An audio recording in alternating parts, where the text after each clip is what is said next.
السلام علیکم سامعین، welcome to my channel voice of Mona. معزز سامعین، آج کی سٹوری کا نام ہے سبق۔ ارینا کی گلی کی نکڑ پر ہیئر ڈریسر کی شاپ تھی۔ وہ اکثر وہاں سے گزرتی تھی۔ وہ بہت آزاد خیال تھی۔ وہ دو بہنیں تھیں، ارینا اور سرینا۔ سرینا مزاج کی مختلف تھی، وہ آزاد خیال نہیں تھی۔ ارینا عارف کو روز دیکھتی، وہ بھی اسے دیکھ رہا ہوتا۔ ارینا نے ایک دن اس سے پوچھ ہی لیا، کیا مسئلہ ہے تمہارا؟ وہ ہنس دیا اور بولا، تم ہی میرا مسئلہ ہو۔ کیا مطلب؟ مجھے تم پسند ہو، شادی کرو گی مجھ سے؟ ارینا نے ہنس کے ٹال دیا۔ پھر بات چیت ہونے لگی۔ اس بات کو 1.5 سال گزر گیا۔ ارینا نے گھر بات کی، سب راضی ہو گئے، لیکن سرینا نہیں مانی۔ وہ شادی شدہ تھی۔ اس نے صاف منع کر دیا کہ تم اگر اس سے شادی کرو گی تو میں شادی میں نہیں بیٹھوں گی۔ خیر، عارف رشتہ لے کر آ گیا۔ بات پکی ہو گئی۔ 6 ماہ میں شادی ہو گئی۔ سرینا نے شادی میں قدم بھی نہیں رکھا تھا۔ 1 سال وقت بہت اچھا گزرا۔ پھر عارف کے چھوٹے بھائی نے کسی کے ساتھ جھگڑا کر لیا۔ ان کو اپنا گھر چھوڑنا پڑا دشمنی کی وجہ سے۔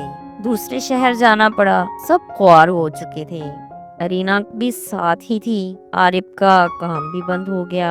یہ دونوں میاں بیوی فیکٹری میں جانے لگے۔ پھر ارینا کے ہاں کے بعد دیگرے 3 بیٹیاں پیدا ہوئیں۔ انہیں ساس سنبھالتی اور وہ عارف کے ساتھ فیکٹری میں جاب کرتی۔ زندگی مشکل ہو گئی تھی۔ کرایہ کے گھر میں بہت مشکل سے وقت گزر رہا تھا۔ اسے اب یاد آتا کہ سرینا نے اسے منع کیا تھا کہ اس سے شادی نہ کرو، مگر اس وقت ارینا کے سر پر محبت کا بھوت سوار تھا۔ سرینا کی ملاقات ایک لڑکے سے اسی فیکٹری میں ہو گئی۔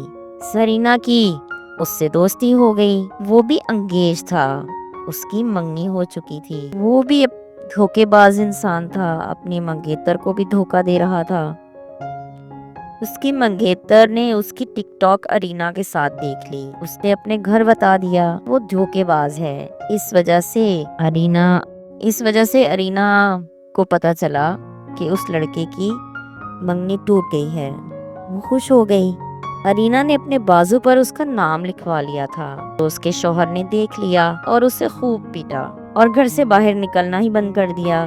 لیکن اس کی مجبوری تھی، کتنے دن گھر میں بند رکھتا؟ اس کے کام سے ہی تو اس کا گھر چل رہا تھا۔ وہ پھر دوبارہ فیکٹری جانے لگی۔ عارف نے ارینا کے موبائل سے اس لڑکے کا نمبر نکال کر اسے ذلیل کیا تھا۔ اس نے کہا، تمہاری بیوی میرے پیچھے پڑی ہے، میں نہیں۔ تم اس کے خرچے پورے کرو تو وہ باہر نہیں دیکھے۔ اس کی وجہ سے ہی میرا رشتہ ٹوٹ گیا۔ ارینا کو سمجھ آ گئی کہ وہ مخلص نہیں تھا، ورنہ اسے ذلیل نہیں کرواتا۔ اسے سبق مل چکا تھا، لیکن کیا فائدہ؟ تو بہت دیر ہو چکی تھی۔ اگر وہ اس کے ساتھ مخلص ہوتا تو اس کی عزت پر آنچ نہیں آنے دیتا۔ جیتے رہیے، خوش رہیے۔ ملتے ہیں اگلی کہانی کے ساتھ۔